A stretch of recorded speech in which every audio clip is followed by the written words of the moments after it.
Bonjour à tous. Je vous remercie d'être venus aussi nombreux, tellement nombreux que nous avons été obligés de vous répartir sur 2 salles. Alors, je remercie donc les collègues, les collègues formateurs ou coachs, puisque c'est aussi avant tout mon métier. Je remercie les chefs d'entreprise d'être venus.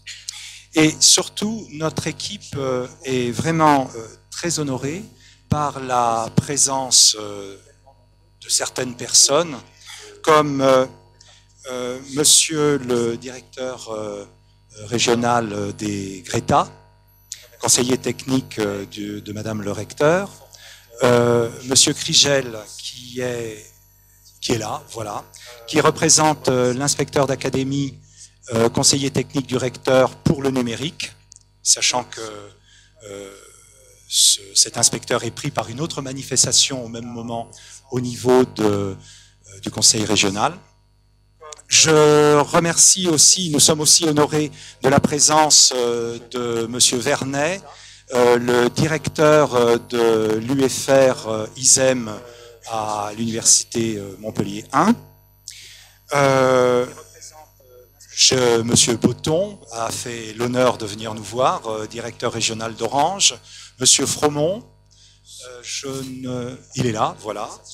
Monsieur Fromont qui représente la présidente de l'ANDRH Languedoc-Roussillon, l'Association nationale des DRH du Languedoc-Roussillon. Je remercie aussi monsieur Gavy, le lieutenant Gavy, qui représente le capitaine Descamps, responsable de la formation du S1034. Alors S1034, service départemental, voilà, ce sont les pompiers. Vous avez tout compris. Alors, que font les pompiers ici? On en parlera après, vous verrez, parce qu'ils ont des gros problèmes de formation et de formation en ligne. Voilà. Alors, je salue aussi tous ceux qui sont en France et en Afrique et qui suivent en broadcast cette démo. Il y en a beaucoup qui nous ont envoyé des mails en nous demandant le lien. Et c'est le premier petit déjeuner démo de NovaLR qui réunit autant de monde. Cela nous a obligés à vous répartir dans 2 salles. Dans l'autre salle, il y a le broadcast qu'ils vont suivre, mais ils pourront aussi poser des questions. Et de toute façon, on se retrouve tous après pour prendre un verre ensemble et pouvoir discuter entre nous. Voilà. Enfin, je remercie évidemment la pépinière Cap Omega qui nous héberge et surtout mille merci à NovaLR qui nous a organisé cette manifestation et on leur a causé beaucoup de soucis parce que ça devenait extrêmement compliqué. Voilà.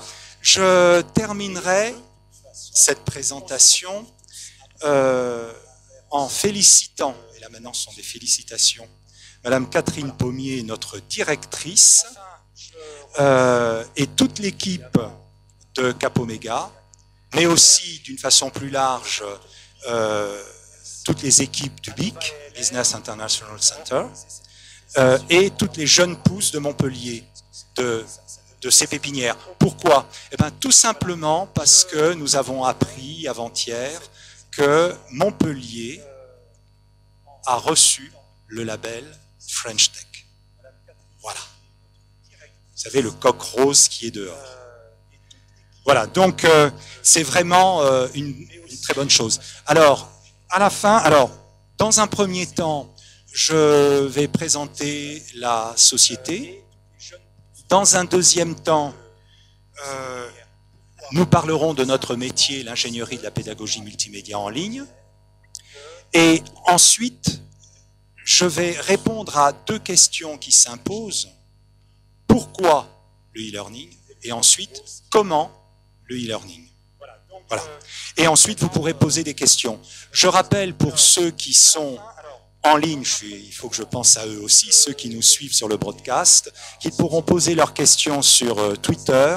Alors, je crois que nous avons... non, ce n'est pas là, mais on le verra après. Sur Twitter, avec le hashtag Demo Ivaos et évidemment sans accent. Voilà. Alors...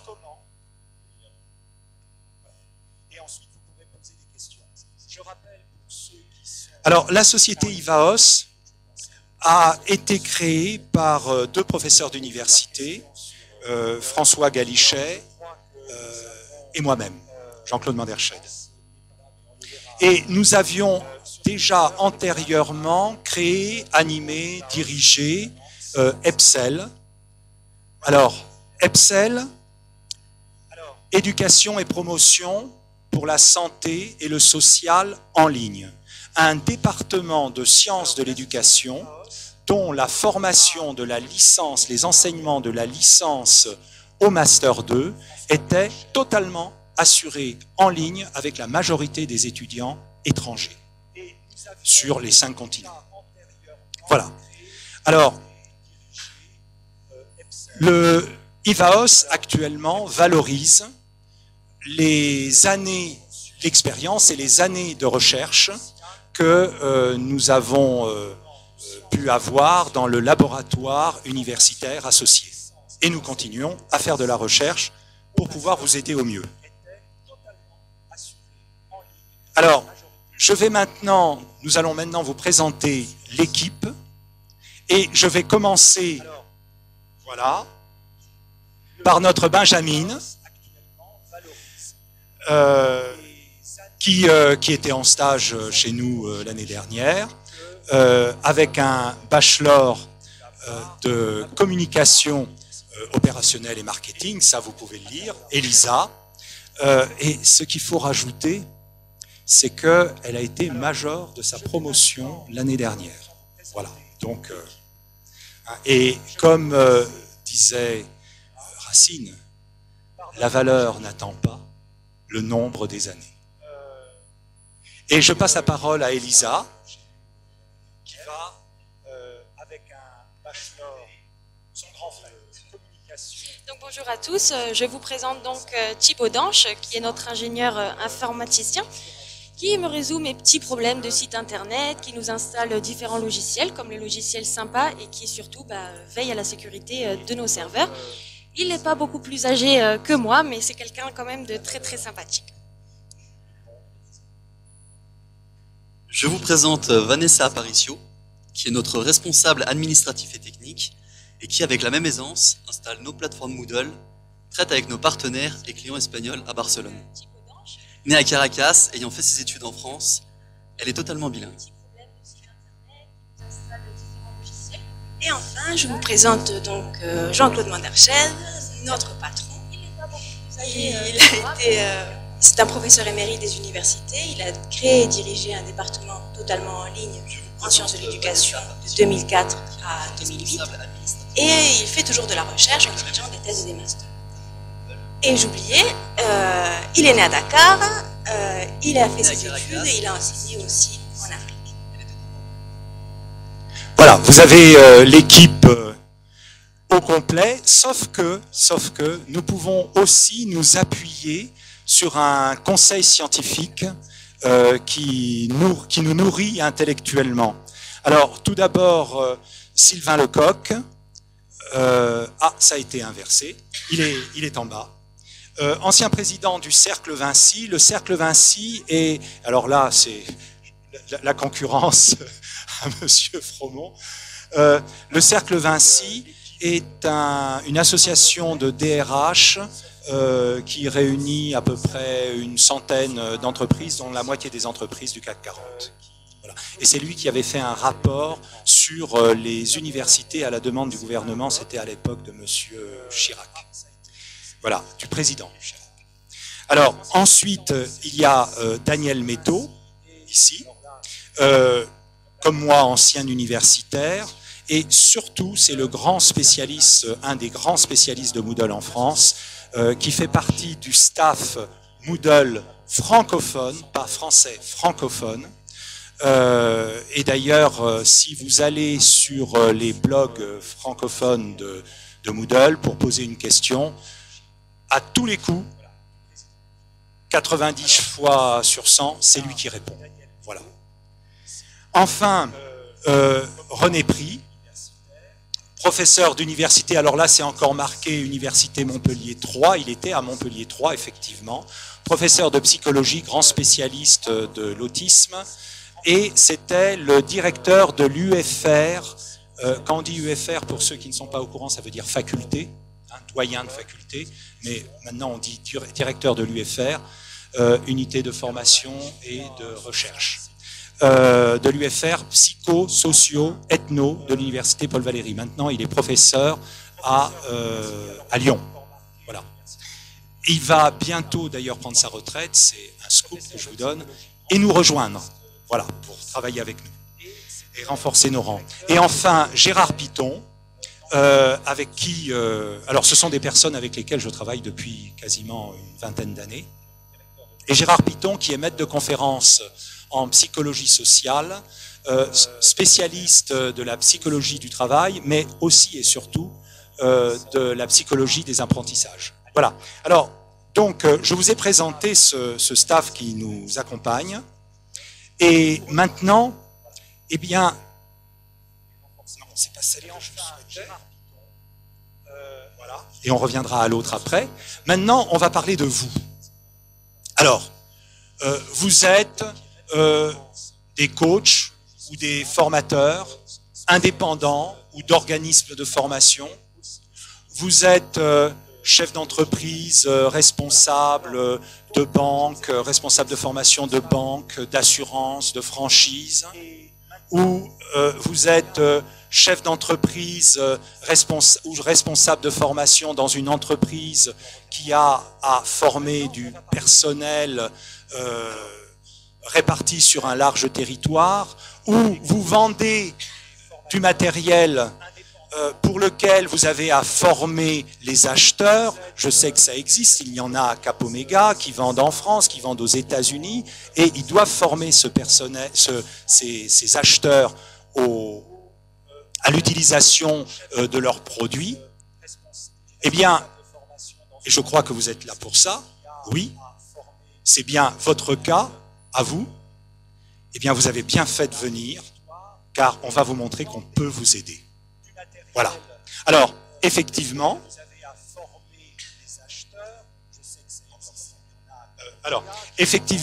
notre métier, c'est l'ingénierie de la pédagogie multimédia en ligne, c'est-à-dire de la formation ouverte à distance. Alors, vous allez me dire, pourquoi formation ouverte à distance? Pourquoi e-learning? Eh bien, d'abord parce que c'est le meilleur moyen de résoudre vos difficultés de formation d'apprenants distants, que ce soit des clients, que ce soit des clients, puisque vous êtes formateur ou coach, ou que ce soit le personnel de votre entreprise, ou que ce soit les clients qui achètent votre matériel. Le e-learning permet de rompre toutes les contraintes d'espace et de temps. Voilà. Donc c'est extrêmement utile. Et en France, nous avons de ce point de vue-là un certain retard, mais sachez qu'en Amérique du Nord d'une part, en Australie d'autre part, ça fait un moment qu'ils ont compris l'enjeu, et d'ailleurs le groupe Orion Learning a fait une étude dans laquelle il met en évidence que, je dis bien dans le monde, pas en France, parce qu'en France il faudra faire un effort supplémentaire, puisque nous avons du retard. Dans le monde, il va y avoir une croissance d'au moins 23% du e-learning, et on reviendra sur ce qu'on appelle e-learning, pendant les années 2013-2017. Donc, vous vous trouvez en face du choix, soit de prendre la première rame de tram qui passe, soit, plus tard, de venir à pied. Voilà. Alors, nous sommes architectes, maîtres d'œuvre. Voilà. Architecte, maître d'œuvre. Qu'est-ce que cela signifie? Eh bien, premièrement, notre métier d'ingénierie, d'ingénieur, comporte 3 phases. La première phase, c'est étudier, analyser votre projet de mise en ligne de votre formation ou de vos formations. Voilà. Alors, nous allons voir plus tard que nous avons une approche particulière que nous appelons chez nous l'approche par le triple diagnostic. Ensuite, l'étape suivante, c'est de concevoir avec vos équipes, je dis bien avec vos équipes, une solution. Alors, j'emploie le mot concevoir, pas au hasard, car nous n'allons pas tirer d'un chapeau, nous ne sommes plus au Moyen-Âge, je ne suis pas Paracels, nous n'allons pas tirer une solution du chapeau. Nous allons nous fonder sur quelque chose de scientifique, sur des concepts, sur les théories des apprentissages, ça fait longtemps qu'on en parle, et aussi sur la connaissance des technologies disponibles. Et vous allez voir que nous les pratiquons pour pouvoir élaborer une solution qui réponde à vos besoins. Et ensuite, eh bien, on ne va pas vous lâcher comme ça. Un architecte, il vous fait le plan de votre maison, il voit avec vous si ça vous convient, mais la maison, vous aimeriez bien la voir. Et donc, nous allons devenir maîtres d'œuvre. C'est-à-dire que nous avons choisi les meilleurs artisans, capables de vous fabriquer des contenus multimédia interactifs aux normes SCORM ou d'autres, il y a Tincan qui arrive, mais aussi des serious games, de la 3D, de la réalité augmentée et tout un tas d'autres choses. Et qui vont travailler rapidement, efficacement et vous donner quelque chose qui correspond tout à fait, non seulement à vos attentes, mais aussi et surtout à vos besoins de formation pour obtenir une formation efficace, parce que c'est ça l'objectif. Alors, maintenant, je vous ai parlé d'étudier, analyser votre projet. Nous nous fondons sur ce que nous appelons chez nous le triple diagnostic. Ça commence par une chose très simple, c'est de savoir quelles sont les compétences que vous voulez voir acquérir, développer par vos apprenants. C'est très important. Toutes les compétences n'ont pas la même forme. Toutes les compétences ne se développent pas de la même manière. Il faudra mettre en place des outils qui ne seront pas forcément les mêmes. Alors, ça, c'est fondamental. C'est fondamental parce que c'est la condition sine qua non du ROI, Return on Invest. Vous allez dépenser de l'argent et il faut que vous en gagniez beaucoup plus. Retour sur investissement. Ensuite, une fois qu'on a vu les compétences, eh bien, on va s'intéresser à vos stagiaires, vos apprenants, à leur profil psychologique, leur culture, leurs habitudes, mais aussi peut-être leur motivation. Est-ce qu'ils sont là parce que le patron a dit tu vas là-bas, voilà. Il va falloir que nous en tenions compte. Ça, c'est très important. Vous voyez que nous sommes en plein dans la psychologie sociale et la psychologie de l'individu. C'est la raison, vous vous demandiez peut-être au départ, pourquoi dans notre conseil scientifique nous avions des psychologues et des psychologues sociaux. Voilà, la raison, elle est là. D'accord ? Voilà, bien comprendre qui sont les apprenants. Et troisièmement, et ça, presque tout le monde l'oublie, c'est bien connaître le profil de vos formateurs. Quelles sont leurs habitudes? Depuis quand forment-ils? Et surtout, quel investissement intellectuel sont-ils prêts à faire? Il ne faut pas leur demander la lune du premier coup. Parce que si le formateur ne s'approprie pas la formation est ratée. Il faut que ça devienne la formation du formateur. Il faut qu'il adhère.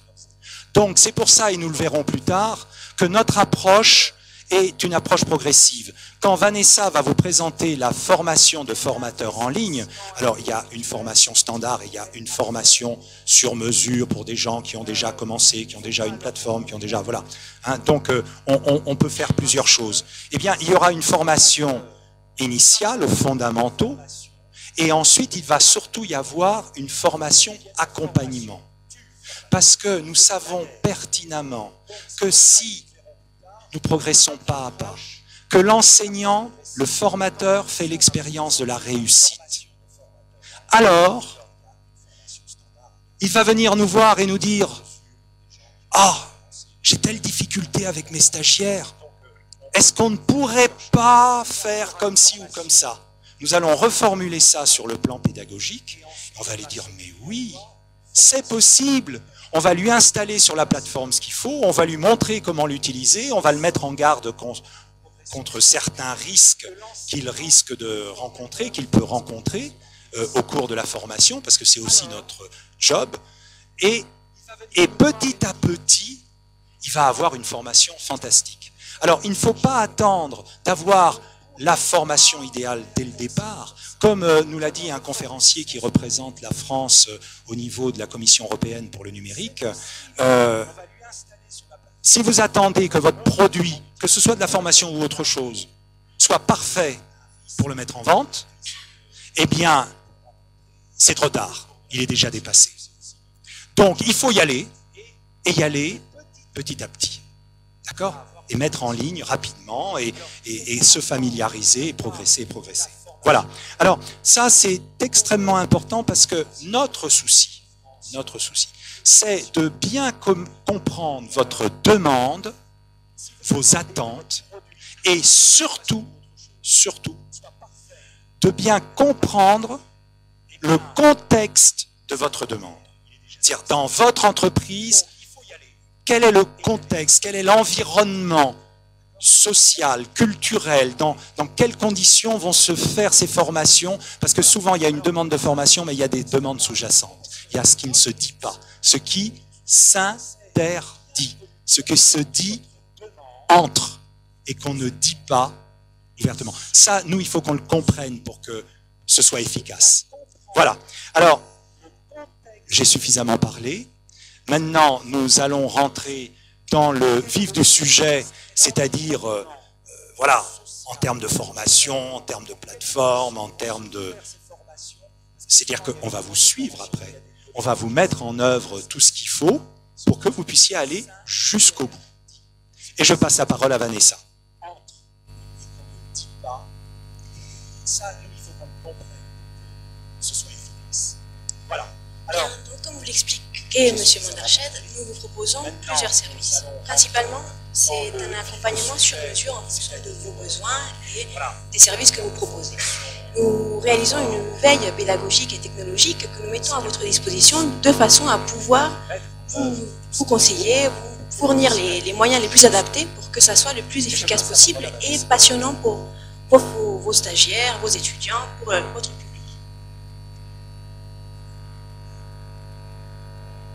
Nous vous proposons dans un premier temps la formation FFEL, qui est une formation de formateur en ligne. C'est une formation pratico-pratique. C'est-à-dire que nous allons voir tant sur le plan psychopédagogique que technique les différents aspects qui font d'une formation en ligne quelque chose de prenant et d'aussi riche qu'une formation en présentiel. Ce que l'on fait en présentiel ne peut pas être transposé de la même façon en ligne. Il y a des outils, il y a des méthodes d'apprentissage qui permettent... Ah, excusez-moi.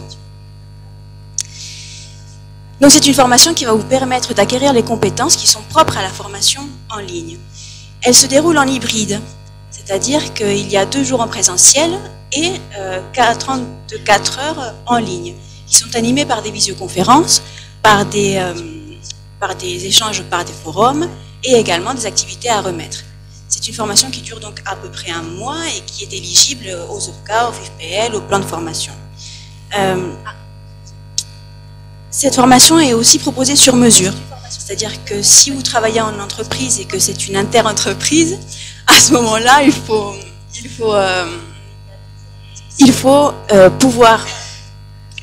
pouvoir l'adapter à votre organisation et faire en sorte que celle-ci soit la plus proche de vos besoins. Et également en termes d'outils technologiques, on ne va pas voir les mêmes choses si vous êtes un formateur indépendant, un coach ou que vous êtes une association qui s'en sert pour faire des échanges entre professionnels. Vous connaissez sûrement Moodle, qui est une plateforme de formation très connue à travers le monde. Nous avons choisi de travailler avec cette plateforme parce qu'elle nous offre la liberté de pouvoir la paramétrer et la personnaliser à notre guise, tant sur le plan graphique que sur le plan technique.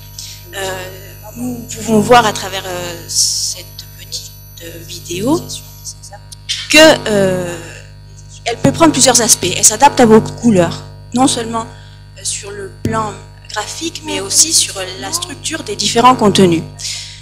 C'est une plateforme que nous voyons comme un ensemble de pièces de Lego que nous pouvons emboîter et créer des structures très élaborées comme des choses très simples qui répondent à vos différents besoins. Nous avons la possibilité de développer cette plateforme, c'est-à-dire de créer des plugins et des fonctionnalités supplémentaires. Je vais prendre un exemple. Si vous connaissez sûrement les cartes heuristiques. Ce sont en fait des mind maps qui permettent donc, tant sur les formations pour faire des brainstorming que en formation linguistique pour faire travailler le vocabulaire, il existe des plugins qui proposent cette activité, mais qui ne vous proposent pas de pouvoir attribuer une note au travail qui a été réalisé sur le plan collectif, si c'est une activité à plusieurs, ou sur le plan individuel. Ce sont des petites choses qui sont très utiles pour les formateurs, mais qui ne viennent pas avec les plugins standards. Nous avons la possibilité de développer cette plateforme, de l'améliorer et de pousser les fonctionnalités au maximum pour que ça corresponde au mieux à ce que vous attendez en termes de rémédiation pédagogique et de pratique de votre plateforme pour pouvoir l'améliorer au fur et à mesure. C'est une plateforme sur laquelle on se connecte avec un mot de passe et un identifiant, donc toutes vos données sont préservées dans cet espace. Tant que vous ne communiquez pas le mot de passe et l'identifiant, on ne peut pas accéder à vos contenus. Pareil, il y a un système de droit qui permet de voir ou de moins voir certaines actions. C'est une plateforme qui est responsive. Elle s'adapte à tous vos supports. Sur tablette, sur smartphone, sur Mac. Vous pouvez consulter vos contenus, que ce soit dans le bus, dans le tram, mais aussi chez vous, devant votre écran, votre PC. C'est pour Moodle. Et dans un troisième temps, nous vous proposons la fabrication. Oui. Oui. C'est-à-dire que la présentation est diffusée à travers Moodle. Donc, comme je vous disais, nous vous proposons dans un troisième temps la réalisation par vous, par nous ou par nos partenaires de contenus multimédia. Ces contenus peuvent être fabriqués à même les outils de Moodle ou à la norme SCORM, ce qui permet une interopérabilité entre les différentes plateformes, à la norme TINCAN, qui vous permet d'avoir un tracking beaucoup plus poussé de l'activité de vos participants. C'est indispensable parce que pour que vos formations soient prises en charge par les différents organismes financeurs, il faut avoir une traçabilité de ce que vos participants ont réalisé. Donc Moodle le permet parfaitement, il enregistre toutes les notes et vous permet de faire des tests, des quiz, des sondages. La visioconférence se passe à travers la plateforme. Vous avez, c'est comme une activité que vous créez, vous paramétrez. Cette visioconférence est enregistrée et ensuite vous pouvez la mettre en replay pour les personnes qui n'ont pas pu la revoir et qui souhaitent revoir et commenter. Mais aussi, nous vous proposons de vous former aux outils externes qui proposent des contenus peut-être un peu plus élaborés ou du moins graphiquement un peu plus personnalisés, à la norme SCORM. Mais vous pouvez aussi héberger par exemple des fichiers Excel, des PDF, des Word, tout peut être installable sur la plateforme. C'est une prise en main qui, dans un premier temps, demande un investissement. Moodle est facile d'utilisation, mais il faut s'y mettre, il faut passer du temps, et ça devient comme comme un jeu pour insérer et déplacer vos contenus à l'intérieur. Ivaos vous accompagne, nous vous accompagnons dans toutes ces étapes. C'est-à-dire que ce n'est pas facile d'adopter de nouveaux moyens technologiques, de changer vos pratiques professionnelles. Nous le comprenons et nous sommes là pour pouvoir vous conseiller au mieux et dans toutes vos difficultés, que ce soit sur le plan technique avec les différents outils, mais sur le plan pédagogique également. Vous pouvez profiter de l'expertise que nous avons accumulée pour nous consulter, nous demander, nous exposer aux différentes expériences et grâce à l'expérience de M. Mandersched et la nôtre, eh bien, vous pouvoir vous apporter les solutions les plus adaptées. Et bien sûr, vous accompagner dans cet environnement pédagogique et numérique qui est en constante mutation.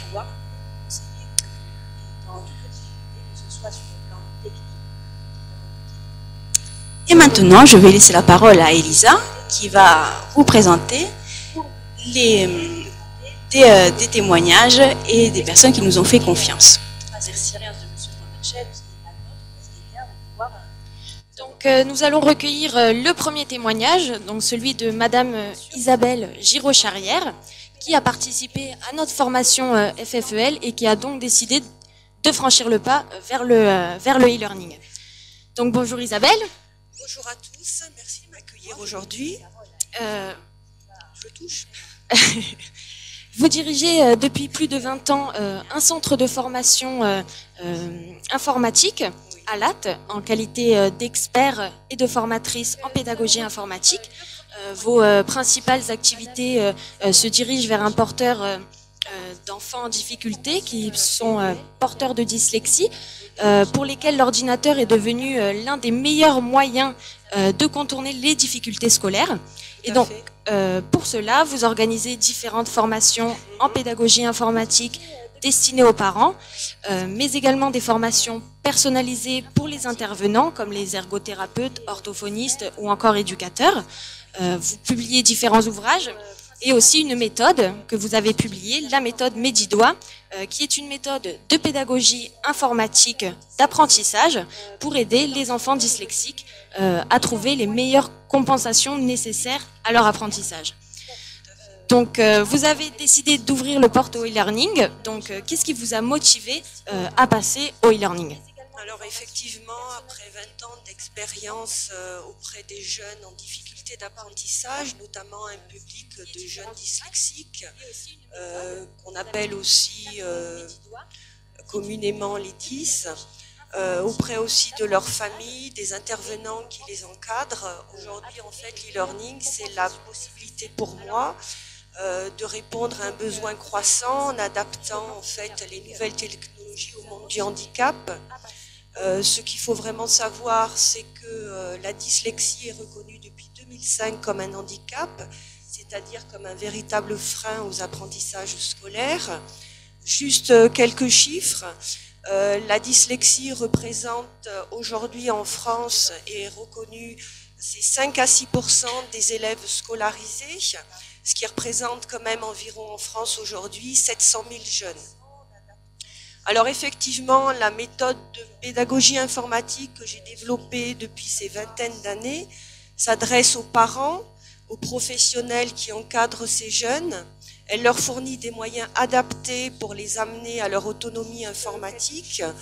Elle leur permet bien sûr de contourner une grande partie de leurs difficultés, d'intégrer leurs outils en classe et bien sûr de continuer leurs études dans les meilleures conditions possibles.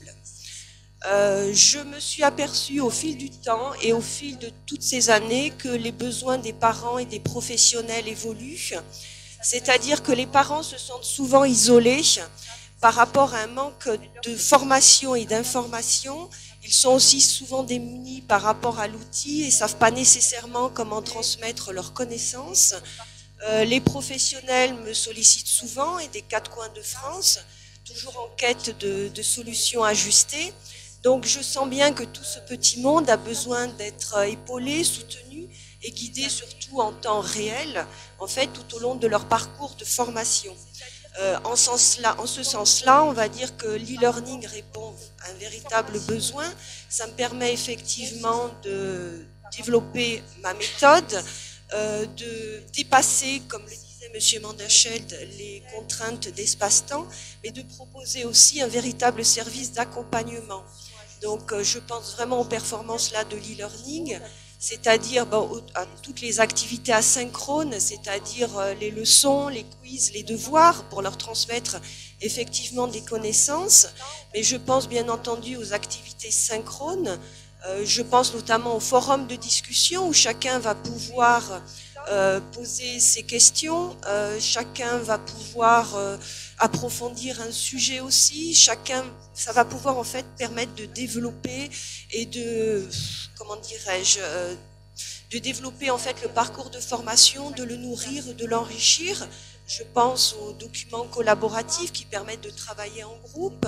Je pense bien sûr au chat et je pense aux visioconférences qui vont permettre aussi, au-delà du fait de poser des questions, d'approfondir des sujets, de nouer, de développer un véritable partage d'expériences en fait pour créer, on va dire, un tissu, une dynamique de groupe.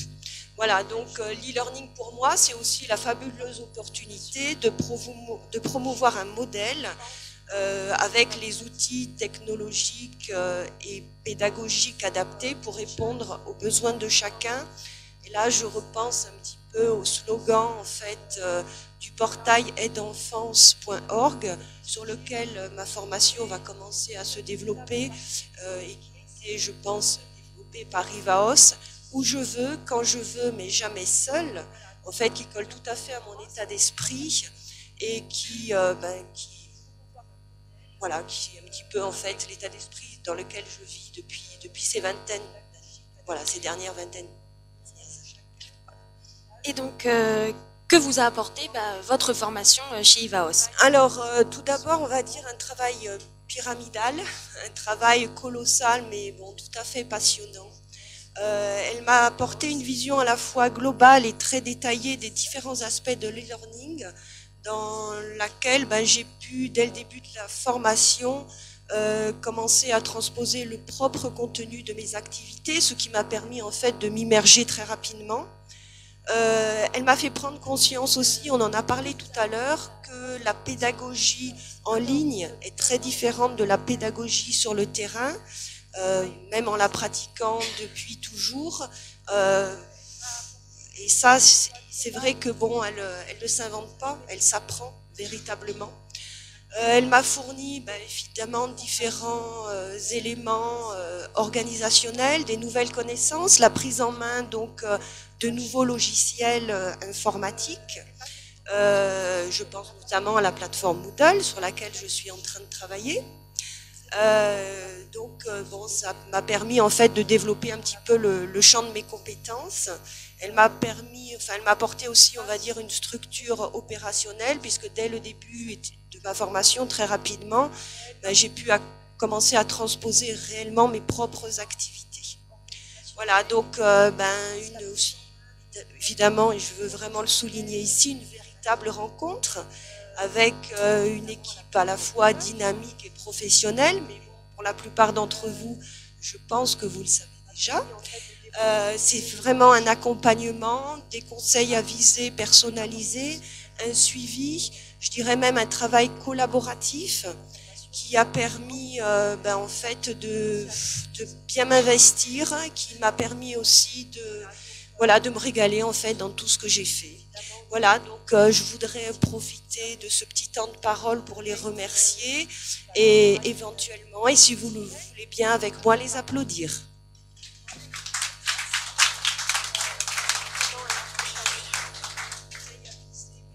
Merci Isabelle. Est-ce que vous pouvez quand même nous expliquer vos projets futurs?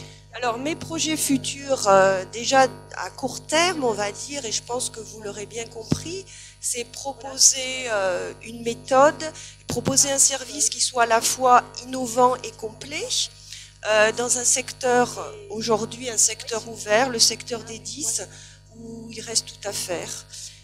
C'est aussi bien sûr rapidement élargir le territoire de ce marché en France et puis à moyen terme à l'étranger parce que la 10 ne connaît pas de frontières.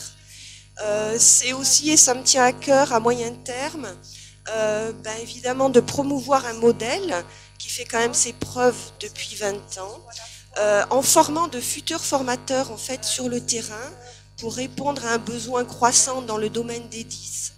Je tiens à souligner que la dyslexie englobe différentes 10, différents freins aux apprentissages.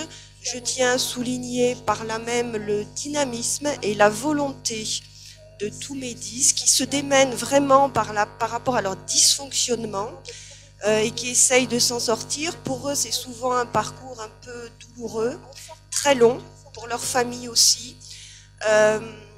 Ce qu'on peut dire, c'est qu'ils ont quand même des résultats tout à fait probants. Je vais juste citer 2-3 petits exemples pour terminer. 80% de mes 10 obtiennent une mention au bac. J'ai un de mes élèves il y a 2 ans qui a eu un parcours douloureux parce que lui cumulait toutes les 10. Il a eu une mention très bien au bac et il a réussi à intégrer Sciences Po. Un de mes élèves, un petit Valentin de 13 ans l'année dernière, lui, quand il est arrivé chez moi, il savait ni lire ni écrire. Il s'est vraiment démené avec sa famille et avec tous les intervenants qui pouvaient l'accompagner. Il a réussi à dépasser ses difficultés. Il a été récompensé à la Comédie du Livre parce qu'il s'est découvert une âme d'écrivain. Bon, pour terminer, puis peut-être qu'à moyen terme, à long terme aussi, et si j'ai encore le temps, ça serait de développer en ligne des formations directement pour les jeunes 10 grâce aux performances de l'e-learning. J'espère que tout ça pourra être fait et soutenu par IVAOS. Merci. Merci Isabelle. Donc nous allons passer maintenant au second témoignage, qui est celui de Madame Sarah Anor.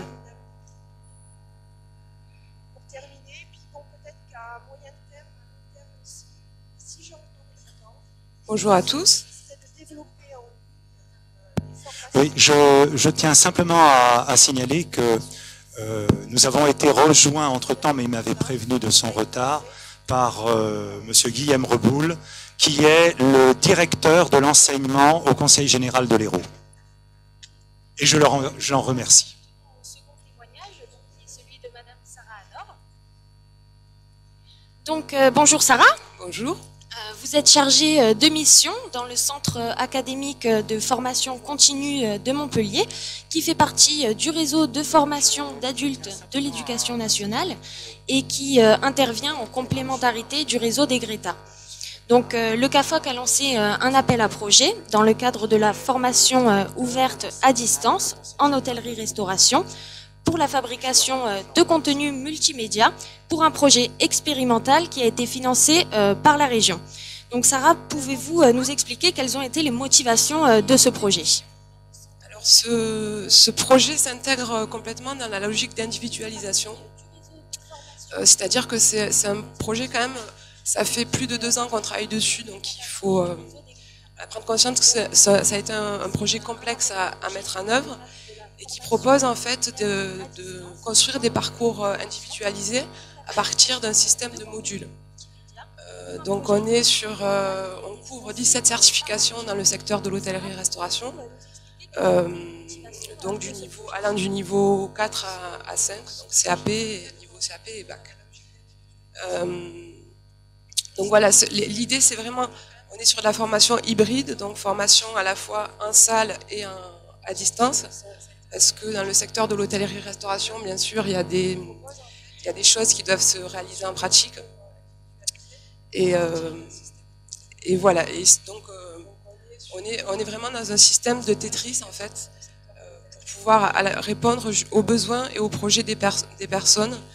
C'est-à-dire que ça peut concerner des personnes qui sont à la fois éloignées physiquement des centres de formation, ça peut concerner des personnes qui ont validé un parcours en VAE de manière partielle et qui ont besoin de venir chercher juste ce qu'il faut en termes de compléments.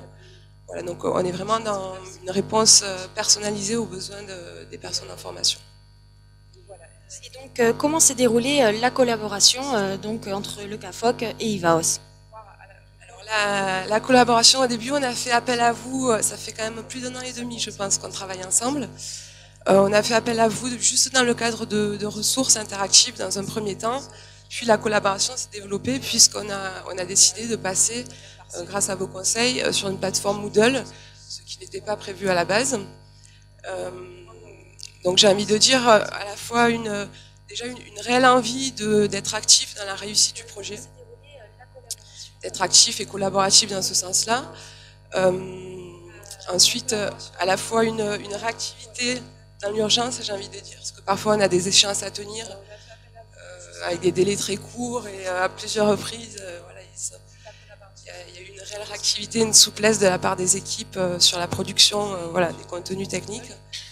Et un rôle de conseil aussi, puisque c'est un projet expérimental. Et on a aussi avancé en marchant, j'ai envie de dire.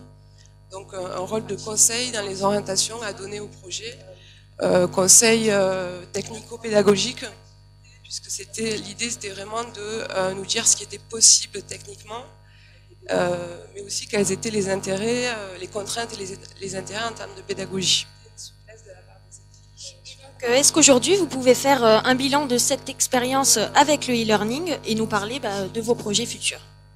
Alors le bilan, on n'est pas encore arrivé au bout de notre expérience. Pour l'instant, on est vraiment on a fini un produit, c'est-à-dire on a une plateforme avec des ressources qui sont finies. Et on a encore tout un travail à réaliser avec les Greta et les équipes pédagogiques des Greta. Justement, moi je pense que ce qui va être important pour la suite, c'est l'appropriation par les équipes pédagogiques de ces outils-là et développer l'appétence à utiliser ces outils et développer aussi le rôle de tutorat qui est primordial, me semble-t-il, dans la formation ouverte à distance. Peut-être sur, je sais pas, peut-être Monsieur Ravitsky sur les perspectives.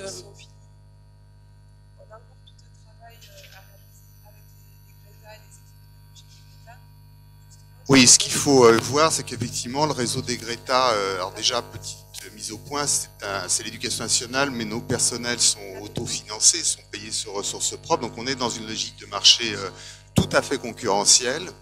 Et effectivement, avec la nouvelle loi de 2014, qui a changé beaucoup de choses dans le paysage de la formation, on s'achemine sur des parcours de plus courte durée, et aussi avec des financements qui seront inférieurs. Donc le e-learning est une solution tout à fait appropriée dans ce cadre-là. Je voudrais insister sur plusieurs points là qui ont été développés. Le premier, c'est effectivement l'étape d'appropriation des formateurs. Et j'étais très sensible à ce que vous disiez sur la fonction d'accompagnement, de conseil des formateurs. On sait très bien chez nous que mettre ces contenus sur le net, au vu et au su de tout le monde, et pour un formateur, c'est une petite révolution culturelle. Et donc ça s'accompagne. C'est vraiment une difficulté, hein, on l'a vu au moment de l'élaboration des contenus. Et je pense que nos formateurs aussi, il faudra les aider à utiliser ces plateformes. Alors ensuite, en termes de perspectives d'avenir, compte tenu de ce que j'ai dit sur la nouvelle loi, il est clair qu'aujourd'hui, on s'achemine, mais très vite, sur une généralisation de ce type de plateforme. Là, on s'est rodé avec l'hôtellerie-restauration qui, vous comprenez bien, dans cette région est forcément un point de développement central. Mais on a d'autres métiers sur lesquels on voudrait intervenir en formation ouverte à distance. Et donc, on a décidé très récemment d'embaucher un chargé de mission qui va généraliser cette expérimentation et d'avoir plusieurs plateformes dans les tuyaux en 2015. Je voudrais aussi dire, hein, ça a été indiqué, c'est qu'on n'aurait pas pu monter cette expérimentation sans l'aide du Conseil régional, qui nous fait vraiment confiance par rapport à ça. C'est important. Je voudrais aussi dire que nous, on est très prudent sur le tout distanciel. Et là, on parle de formation hybride. Je pense que, c'est évident, je ne vais pas vous faire un dessin pour la restauration, on ne va pas faire du tout distanciel, mais même sur des contenus pour lesquels on pourrait envisager du tout distanciel, vu le type de public avec lesquels nous travaillons, je ne pense pas que ce soit une bonne solution. Donc l'hybride, c'est un principe d'action quasiment unique. Il faut, avec certains types de stagiaires, avoir du présentiel, les redynamiser. Il y a des choses qu'on ne peut pas faire toujours devant un écran, surtout quand on n'a pas l'autonomie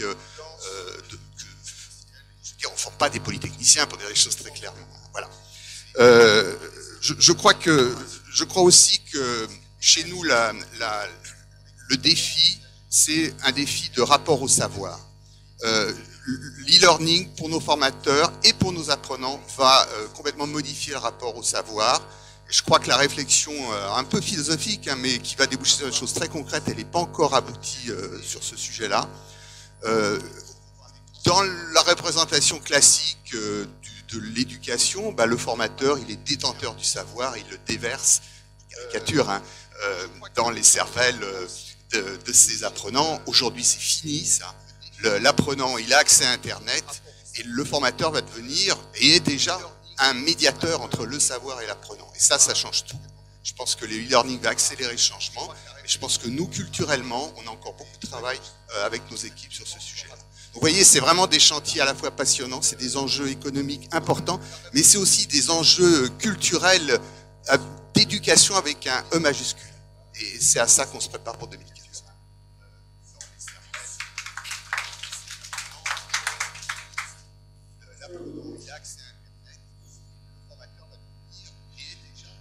Donc, nous devions recueillir un troisième témoignage, celui de Monsieur Millet, qui est un médecin de Franche-Comté. Malheureusement, il n'a pas pu être présent aujourd'hui. Donc, je vais vous présenter brièvement la collaboration que nous avons avec Monsieur Millet. Donc, dans le cadre du développement professionnel continu des médecins, la Fédération régionale en santé nous a sollicité pour leur mettre en place une plateforme, mais cette fois-ci d'échange. Donc ici, dans ce cas, l'utilisation de la plateforme en ligne n'a pas du tout la même fonction que les deux témoignages que l'on a pu avoir précédemment. Ils ont voulu une plateforme en ligne, mais juste pour partager leur expérience, donc au travers de visioconférences ou de partage de documents. Donc c'est une sorte d'espace de réseau social privé et sécurisé pour échanger uniquement entre professionnels. Donc on peut voir qu'on peut avoir différentes fonctions de cette plateforme en ligne. Cette fois-ci d'échange.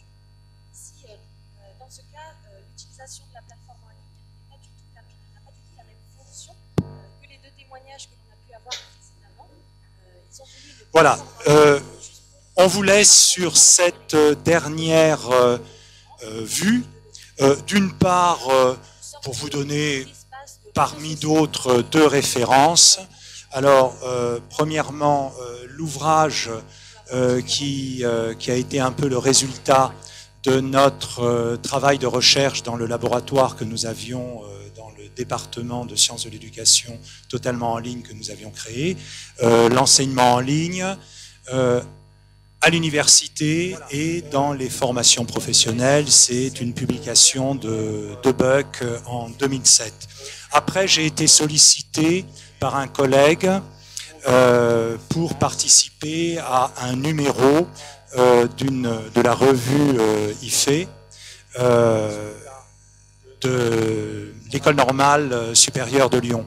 Et on m'a demandé précisément d'écrire quelque chose sur... alors, on parle d'hybride, on parle de... Voilà. C'était sur la formation hybride, c'est-à-dire en partie en ligne, en partie en présentiel. Et là, effectivement, je rejoins tout à fait. Le e-learning seul n'est utilisé que quand on n'a pas d'autres moyens. Moi, il y a beaucoup d'étudiants que j'ai eu en master qui avaient un métier, tout en Afrique, et que je n'ai jamais vu physiquement. Je les ai vus en visioconférence, je les ai vus, il y en a un par exemple avec lequel nous risquons de travailler, qui est à Kinshasa. On a dû bien le former puisque maintenant il est responsable du MOOC du département d'État de l'ambassade des États-Unis à Kinshasa. Voilà. Et si c'est les Américains qui le prennent, c'est pas au vu d'un diplôme, c'est au vu de compétences. Vous savez comment sont les anglo-saxons. Voilà. Donc, voilà, ces deux références. La deuxième référence, vous avez le papier ici. Si vous allez sur Kern, elle est payante. Pour ceux qui font de la recherche, ils savent que Kern, c'est une édition en ligne d'articles. Mais on vous a donné la référence qui permet d'y accéder directement et gratuitement et intégralement sur le site directement de l'École normale supérieure de Lyon. Voilà, alors maintenant, la réponse, la parole est à vous dans cette salle. à ceux qui sont dans l'autre salle et surtout à ceux qui nous suivent. On a déjà quelques tweets qui sont en France ou à l'étranger et qui ont des questions à poser. Je pense et je souhaite qu'il y en ait beaucoup pour qu'on puisse clarifier un peu notre discours. La parole est à vous.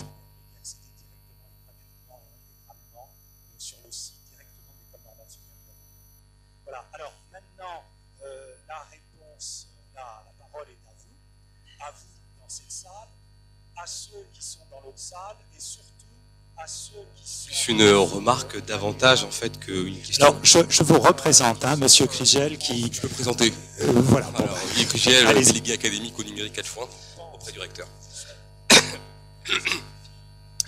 Donc une présentation nous a été faite par Madame, la première intervention. Je suis un convaincu du numérique, je suis convaincu aussi de l'intérêt que peut porter le numérique pour les élèves dyslexiques, on le voit au quotidien dans les classes. Maintenant, vous en avez brossé aussi, je trouve, un portrait un peu idyllique sur le numérique. Il faut aussi évoquer, je pense, les difficultés qu'on rencontre au quotidien, la lassitude des élèves devant le numérique. On l'utilise énormément en classe, de plus en plus.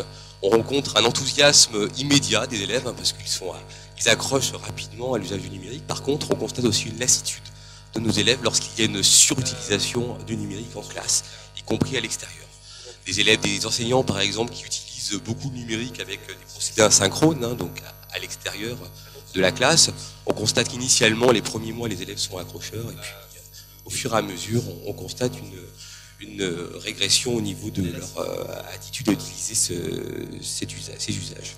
Aussi le contournement des activités institutionnelles, par exemple du chat ou des forums. Le plus souvent, des enseignants mettent en place des forums et on constate que les élèves utilisent le contournement, hein, c'est-à-dire l'utilisation, par exemple, de Facebook ou autre, à la place des outils institutionnels qui leur sont placés. Parce que ce sont des élèves et tout ce qui souvent est placé comme institutionnel ne leur plaît pas. Alors, ça, c'est aussi pour nous une difficulté.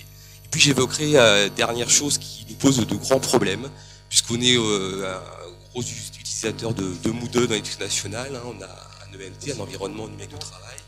On utilise la plateforme Moodle comme plateforme d'apprentissage pour nos élèves. Et on constate des difficultés pour nos enseignants à utiliser cette plateforme qui est en effet extrêmement complète, mais extrêmement difficile à utiliser. J'en suis convaincu de l'usage de Moodle. Le problème, c'est que c'est une plateforme difficile à utiliser. Alors quand les outils sont à disposition, qu'il y a une simple utilisation, ça ne pose pas trop de soucis. Maintenant, quand l'enseignant doit exploiter la plateforme Moodle, c'est-à-dire faire des cours avec, faire des activités avec tous les plugins que vous nous avez montrés, hein, et puis on voit bien qu'on peut insérer énormément de documents dans Moodle, y compris des prévis, des PDF, tous les formats possibles. Malgré tout, ça reste très difficile d'usage pour nos enseignants. Puis j'évoquerai un dernier point aussi, c'est les problèmes de débit qu'on rencontre dans les établissements, parce que c'est vrai que plus le net s'enrichit, plus les ressources sont riches, et plus il faut des débits. Et en établissement, les débits, malheureusement, ne sont pas suffisants pour pouvoir avoir des ressources aussi complètes que celles qui sont présentées. Des cas du son, des cas de l'image, on n'est pas sur un utilisateur, on n'est pas sur deux, on est quelquefois 500, voire 1000 utilisateurs dans un établissement. Forcément, les débits sont nécessaires, sont monstrueux et extrêmement coûteux pour les collectivités. Les problèmes, je sais que c'est extrêmement coûteux pour les collectivités. Je le sais. Je remercie d'ailleurs des efforts qui sont effectués par le CG, par les CG. Plus un témoignage que des questions, mais je pense que vous allez tous intervenir. Oui, alors je peux répondre aux remarques que vous faites, qui sont tout à fait justes. Je ne reviendrai pas sur les usages parallèles de Facebook et autres. Bon, c'est vrai que moi, ça n'a pas fait au départ partie de mes recherches, mais je pense que là, il y a un travail de collaboration qu'on peut avoir, de recherche beaucoup plus spécifique sur l'usage par les adolescents. Parce que, en fait, l'éducation nationale, contrairement à l'enseignement supérieur, travaille avec des adolescents. Alors ça, c'est la première chose. Quant à l'usage par les enseignants, ce qu'il faut dire, c'est que Moodle, moi je le compare à une boîte de Lego. Vous avez la boîte de Lego standard, et ensuite vous avez, vous savez, les boîtes spécialisées qu'on offre à Noël là pour compléter la boîte précédente. quand on utilise la boîte standard, on n'est pas obligé de tout mettre dessus. Et comme je disais tout à l'heure, il faut vraiment, à la limite, il ne faudrait pas avoir une plateforme Moodle, mais il faudrait avoir des plateformes Moodle, ce qui n'est pas difficile à installer. On peut former les gens chez vous, si vous voulez. Je plaisante. Lol. Mais il faut vraiment, avec les enseignants, progresser pas à pas, avec des choses très simples au départ. Moi-même, j'en ai fait l'expérience dans mon département, parce que quand mon département a été créé, personne ne savait l'utiliser. Et il a fallu que nous fassions ça vraiment tout à fait pas à pas. Et après, ça a été l'enthousiasme, et c'est les enseignants qui en ont demandé. Et donc, on doit améliorer. Alors, ce qu'il faut savoir, nous n'en avons pas parlé là, et là, c'est un hommage que je rends à Thibaut, notre informaticien, c'est qu'il y a d'autres outils qui sont d'ailleurs utilisés à l'université.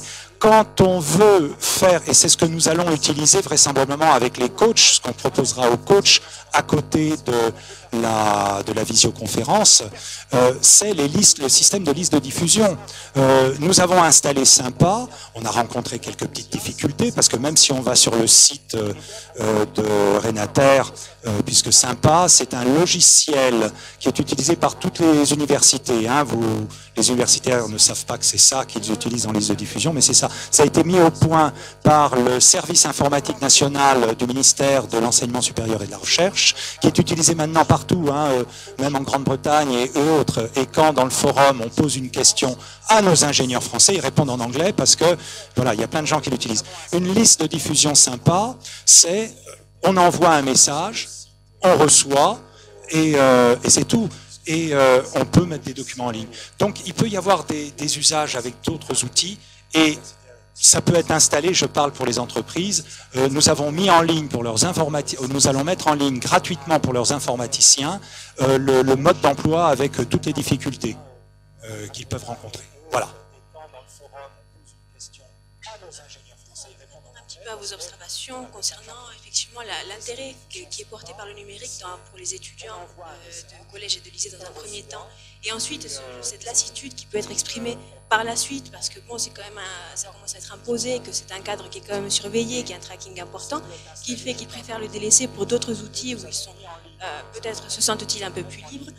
Je suis parfaitement d'accord avec vous, mais l'expérience prouve qu'il est important de former les enseignants et former les personnes qui encadrent ces étudiants. Si un forum n'est pas animé correctement, s'il n'y a pas un rôle de modération, s'il n'y a pas tout un système de méthode de motivation, effectivement, au bout d'un moment, les personnes, mais non seulement les jeunes, hein, mais les adultes également, décrochent. Ils se sentent isolés, ou alors ça devient trop compliqué, et à ce moment-là, effectivement, la lassitude intervient. Mais tout l'intérêt, c'est justement de former les enseignants. Ça leur demande un effort intellectuel que de s'investir dans le numérique. Ça ne va pas forcément de soi pour tout le monde de passer au numérique et de fabriquer des contenus ou de voir la capacité d'un tel outil. Mais avec un accompagnement et une formation adaptée, ça devient très addictif. Je pense que vraiment il faut différencier l'usage du numérique et le e-learning. L'usage du numérique est obligatoire à l'école et se fait d'ailleurs sur le concours de recrutement du CAPES ou à l'agrégation, où il y a des compétences exigibles pour les enseignants, y compris maintenant la certification C2I2E, une certification à l'usage des outils informatiques. Donc les enseignants utilisent au quotidien le numérique. C'est-à-dire qu'il y a presque peu d'enseignants qui n'utilisent plus aujourd'hui, qui n'utilisent pas un ordinateur, un vidéoprojecteur, un TPI ou autre. Donc l'usage du numérique à l'école est présent. Après, son exploitation, on peut en discuter. Par contre, le e-learning, c'est autre chose. C'est une vraie formation. Et un enseignant, aujourd'hui, n'est pas quelqu'un qui conçoit des plateformes de e-learning. Ça, c'est vrai. Et c'est un vrai métier. Voilà. C'était juste pour répondre. Donc, les enseignants utilisent au quotidien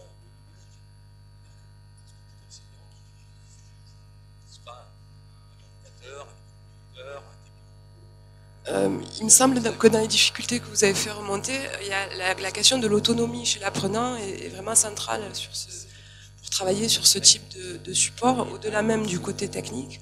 C'est-à-dire que la personne doit être en mesure de travailler seule, entre guillemets, devant un ordinateur. Et moi, je pense que ça nécessite presque un apprentissage en amont, à l'autonomie, à l'apprendre à apprendre et à savoir se repérer seul dans son parcours. Et aussi une posture du formateur qui est dans cette posture d'accompagnement et de développement de l'autonomie. Ça me semble être une question vraiment fondamentale. On peut avoir des supports techniquement très évolués, etc. Si la personne n'est pas en mesure de travailler de manière autonome, ça ne marchera pas, à mon avis.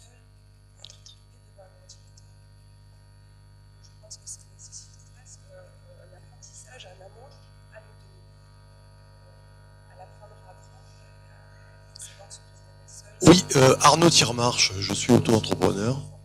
J'ai une question sur la sécurité. Le contenu des formations représente un capital intellectuel important qui a pu mettre des années à être développé. Et ceci est d'autant plus vrai qu'on se trouve dans un marché concurrentiel. Donc ma question, c'est simplement de savoir quelle importance vous accordez à la sécurité et quelles sont les actions que vous avez développées, les solutions que vous avez développées pour vous assurer que le capital intellectuel est conservé et qu'on ne retrouve pas en fait le contenu d'une formation utilisée par un concurrent un beau matin. Oui, alors je vous remercie de poser cette question parce que c'est effectivement, d'ailleurs ça a été signalé par le directeur régional des Greta, c'est effectivement une question fréquente. Alors, premièrement, l'accès à la plateforme est un accès protégé. Protégé par un identifiant, un mot de passe, d'une part. Et nous pouvons même aller beaucoup plus loin, c'est savoir d'où la personne se connecte, géographiquement, et avec quelle idée. Idée et identification de la machine. Alors ça, c'est la première chose. La deuxième chose, c'est que on peut mettre des documents qui ne sont pas téléchargeables. Par exemple, même quand vous avez une vidéo, on va vous la mettre en streaming. C'est-à-dire que vous pouvez la voir, mais vous ne pouvez pas forcément la télécharger. Alors, évidemment, rien, c'est comme une maison qu'on essaye de protéger contre le vol, rien n'est totalement protégeable, complètement protégeable. La troisième chose, c'est que nous avons un statut d'éditeur, mais d'autres, le rectorat, à travers les CNDP et les CDDP, ont aussi un statut d'éditeur, et on peut faire un dépôt légal du document. Moi, ce que je vais vous dire, c'est que, à la limite, c'est presque un faux problème. Pourquoi? Parce que quand vous avez des documents papier, sous forme de polycopiés que vous donnez, ils peuvent être photocopiés, numérisés et diffusés à votre insu, et ça devient même beaucoup plus grave parce que comme c'est pas complet, comme c'est pas diffusé aux yeux de tous, l'argamanu, eh bien vous aurez beaucoup de mal à faire reconnaître, non pas d'un point de vue légal, mais auprès du grand public, vous aurez beaucoup de mal à faire reconnaître votre antériorité d'auteur. Et moi, ça m'est arrivé, par exemple, dans un colloque de l'éducation nationale, de directeur des instituts de formation d'instituteurs, d'intervenir. Il y avait une cinquantaine de documents des actes, et j'ai retrouvé ça, pas chez n'importe qui, dans des ouvrages de l'INSERM, sans être cité. C'était très facile, j'avais des thèses, et donc en lisant les thèses de mes étudiants, je me dis tiens, où est-ce que vous avez trouvé ça? Voilà. Donc, alors que si c'est en ligne, tout le monde peut voir, si vous le dites, tout le monde peut voir qu'on vous a copié. Et alors, c'est arrivé à PPDA, d'ailleurs, je vous ferai remarquer. Et à ce moment-là, c'est la honte. Donc, c'est à la limite la meilleure protection. D'ailleurs, on parle beaucoup des MOOC actuellement, mais qui est une forme moderne d'habillage de quelque chose qui existait déjà bien avant, d'habillage pour derrière une finalité commerciale. Quand vous prenez les grandes institutions comme UCLA, comme MIT, comme tous les cours de l'année antérieure sont en ligne depuis des années, depuis des dizaines d'années. Vous y avez accès. Mais si quelqu'un s'amusait à copier, sans citer, tout le monde le saurait, et ce serait la honte. Ce serait la honte. Voilà. Donc, on protège, mais à la limite, on est mieux protégé publiquement en ligne. Juste pour compléter un peu, sur le plan technique, il y a un aspect qui est fondamental et qui fait partie de nos principales préoccupations, c'est la sécurité de nos serveurs. Nous sommes constamment attaqués par des robots qui cherchent la faille pour pouvoir rentrer dans nos serveurs, effectivement, faire tomber nos plateformes, faire récupérer nos contenus. Ça fait véritablement partie de ce qu'on va dire, en exagérant un petit peu, de la guerre numérique. Et c'est là où la partie recherche d'Ivaos est intéressante, parce que nous faisons une veille sur justement quels sont les meilleurs moyens de sécuriser les différents serveurs, qu'ils soient dédiés ou des plateformes qui sont sur des serveurs mutualisés, et de façon à garantir au maximum que vos données seront dans un endroit sécur et que vous ne les perdrez pas. Et que si vous les perdez parce qu'il y a eu un crash, une attaque ou quelque chose de grave comme cela, qu'il y ait des systèmes de récupération pour que l'on puisse restaurer dans les plus brefs délais vos services. Mais il est clair qu'aujourd'hui, ça fait partie des enjeux du numérique, de savoir où est-ce que nos données sont hébergées. Donc, nous, à Ivaos, on choisit l'Europe et la France pour héberger nos serveurs, de façon à pouvoir bénéficier de la législation européenne, qui est un peu plus protectrice en ce qui concerne les droits d'auteur, le droit de diffusion, et qui nous permet de vous protéger également sur ce plan-là. Autre question ?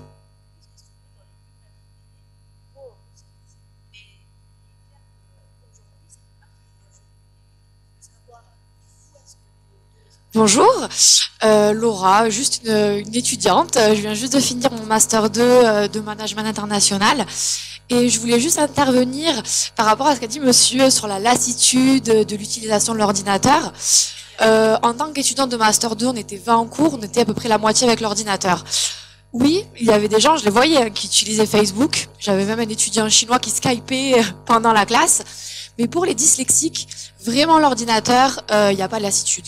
Moi, ça fait 3 ans que je suis des petits collégiens entre la 6e et la 4e qui sont dyslexiques. L'ordinateur, ça leur permet de rendre des copies propres, d'écrire en classe, de pouvoir se relire. Moi, j'ai des élèves qui n'arrivent même pas à relire ce qu'ils avaient écrit pendant leur cours. Grâce à l'ordinateur, c'est des enfants qui peuvent suivre les cours normalement, qui vont pas rentrer chez eux désespérés en regardant leurs copies, qui vont pouvoir rendre des contrôles bien écrits avec l'ordinateur qui va corriger les fautes d'orthographe. Maintenant, on a des nouveaux logiciels qui corrigent seulement grâce à la phonétique. Donc, des enfants qui vont avoir écrit aussi OCI, ça va leur corriger. Enfin, je veux dire, c'est vraiment une aide pour pallier ces difficultés. Je le vois vraiment avec ces enfants. Il suffit de les suivre quelques mois au quotidien et on voit que l'ordinateur, ça vraiment dans la scolarité, ça les aide beaucoup.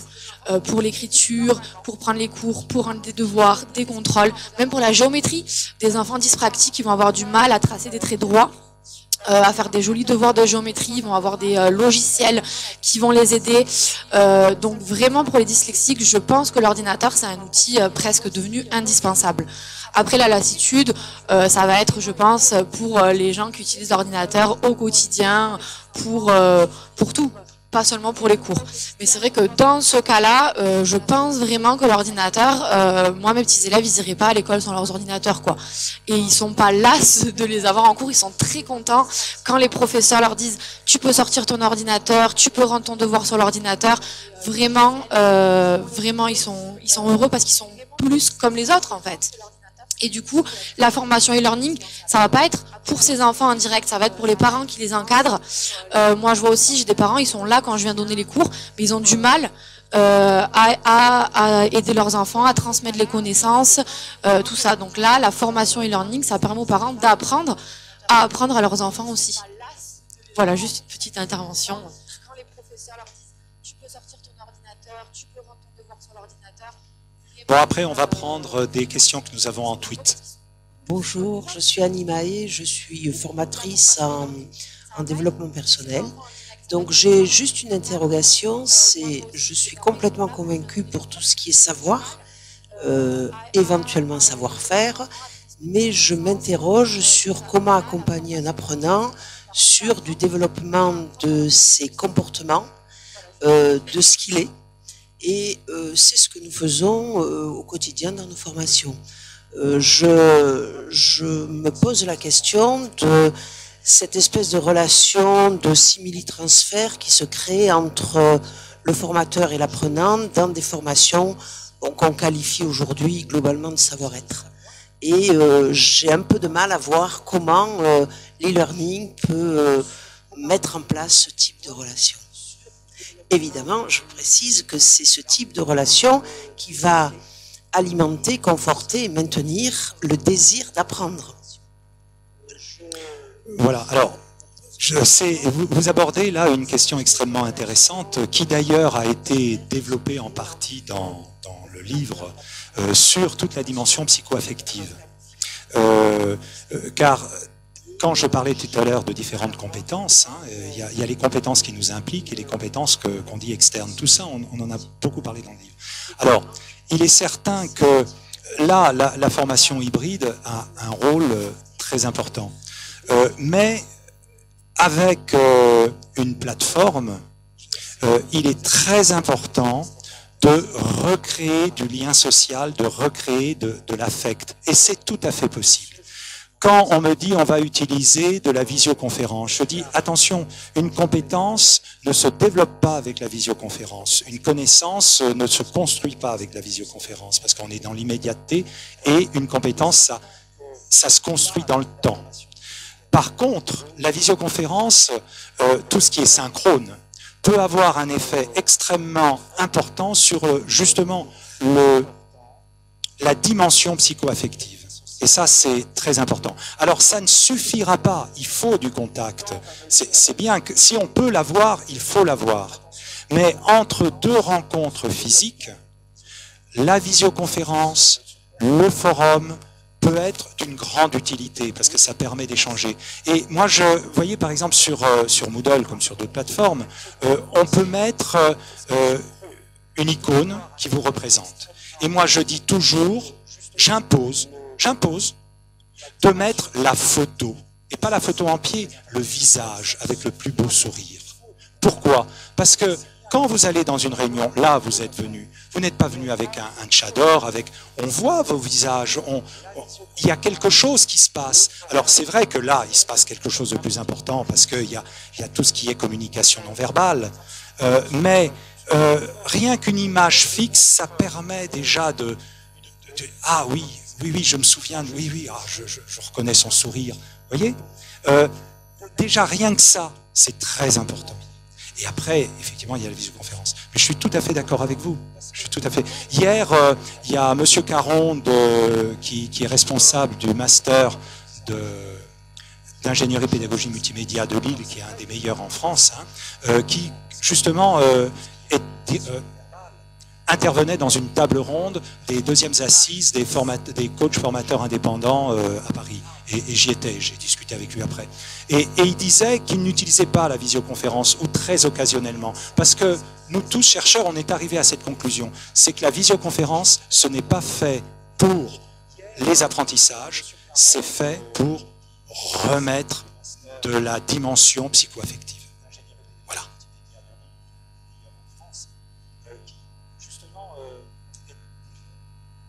Intervenait dans une table ronde des exercices des coachs formateurs indépendants. Vous pouvez vous présenter? Oui, bonjour, donc Alexandre Vernet, je suis directeur de l'Institut de gestion de l'Université Montpellier, donc l'ISEM. Nous avons 2600 étudiants en présentiel et nous avons à peu près 550 étudiants qui sont en enseignement à distance.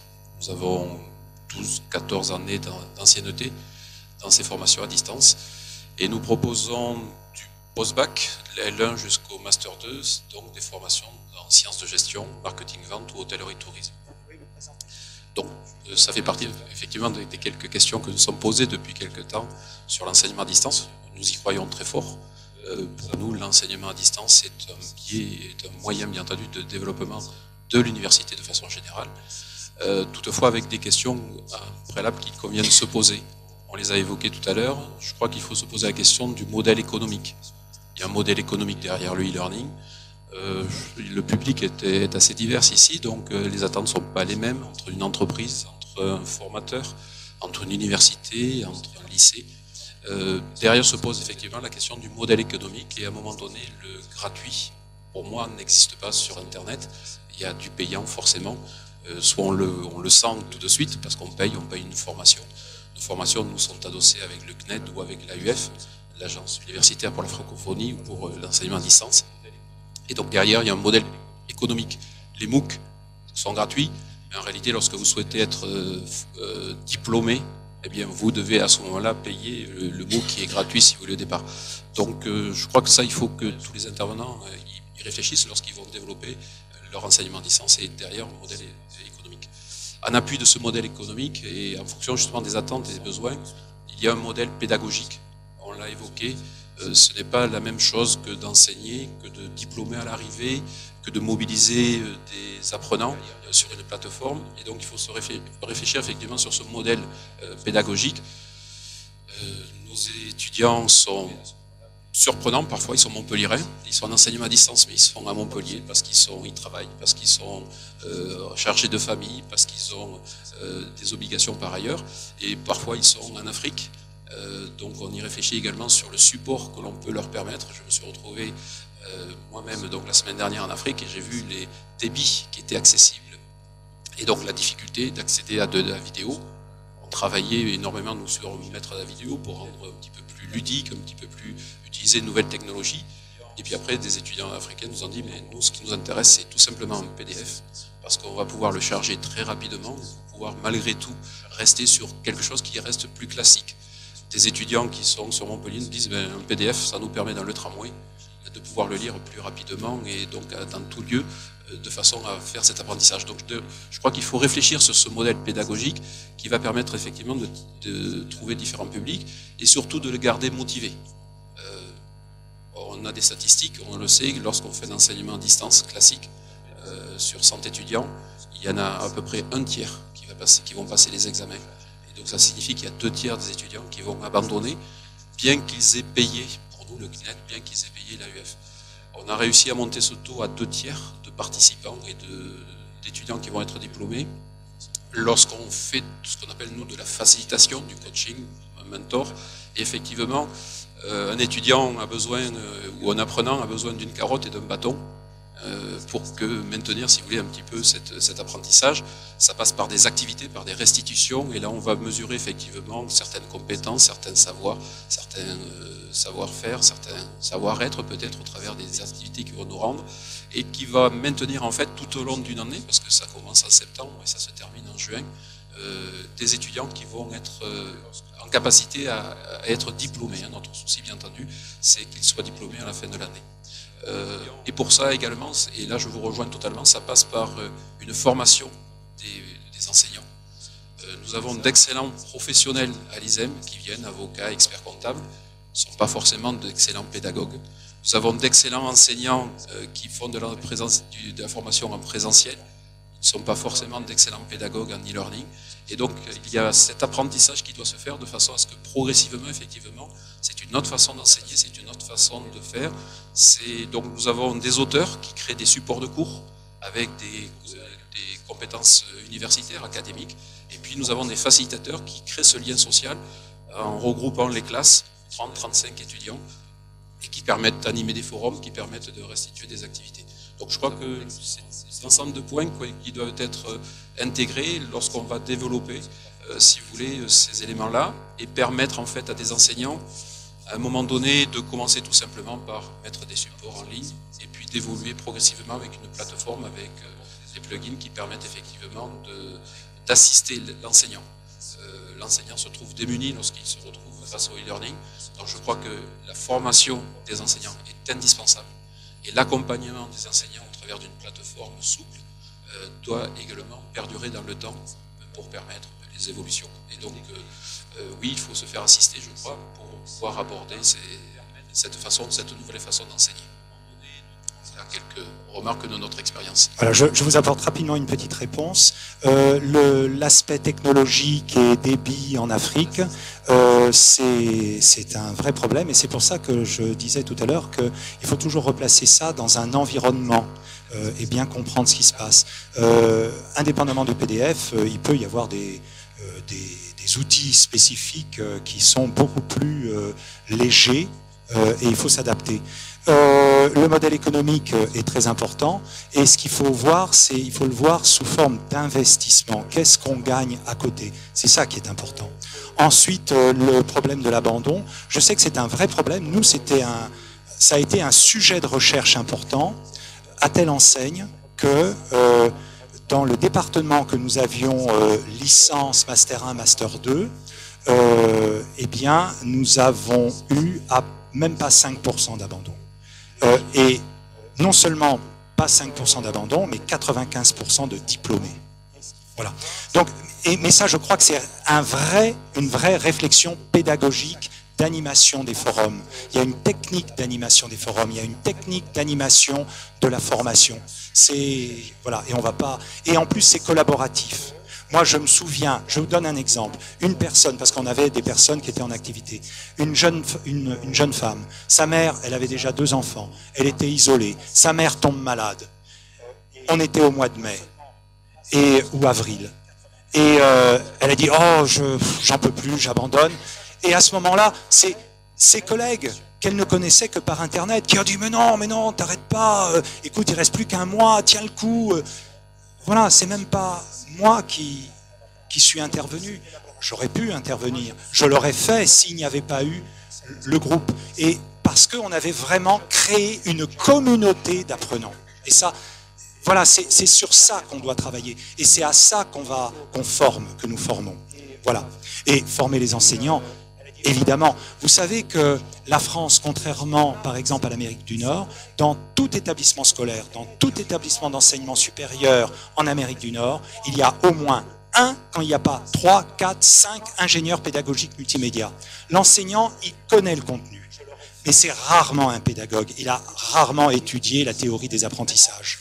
Et l'ingénieur pédagogique multimédia, il est là pour lui dire « Ah bah tiens, ce que tu fais là, tu pourrais le faire comme ci, comme ça, avec tel public, ça marchera mieux. » Voilà. Et nous, c'est un peu le rôle qu'on se propose de jouer avec vous. Voilà. Alors, je vais répondre à 2 ou 3 questions sur Twitter. Alors, de quel matériel et logiciel a besoin un stagiaire pour suivre une formation en ligne? Alors, il faut un ordinateur, évidemment, une connexion Internet. Nous avons des procédures en début de formation qui disent qu'est-ce qu'il faut mettre à jour. Alors, Shockwave, toutes ces choses, mais qui en général sont sur les ordinateurs, mais qui ne sont pas forcément à jour. Et ça, c'est important. Et nous, ce que nous recommandons, c'est d'avoir un micro-casque, parce que quand on est en visioconférence à 4, 5, pour ne pas avoir d'effet Larsen, il est très important d'avoir le micro-casque, de sorte que votre micro d'ordinateur ne renvoie pas vers vos enceintes et faire un effet Larsen. Dans certains cas, nous demandons aussi un scanner, mais là c'est dans des cas très particuliers. C'est quand on prépare par exemple des personnes à passer le baccalauréat espagnol et ils doivent rédiger, parce que le correcteur en Espagne, ça ce sont notre partenaire espagnol qui est un organisme de formation qui travaille sur notre plateforme. Eh bien, quand ils vont passer l'épreuve, il faudra impérativement que on puisse avoir la copie. Voilà. Une autre question. Oui, mais Monsieur Fourmeau m'avait dit qu'il partait un peu plus tôt.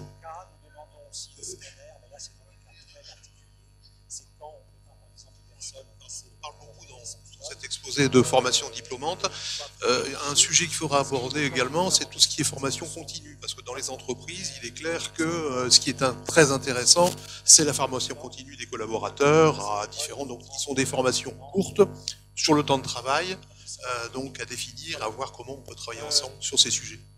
Une autre question.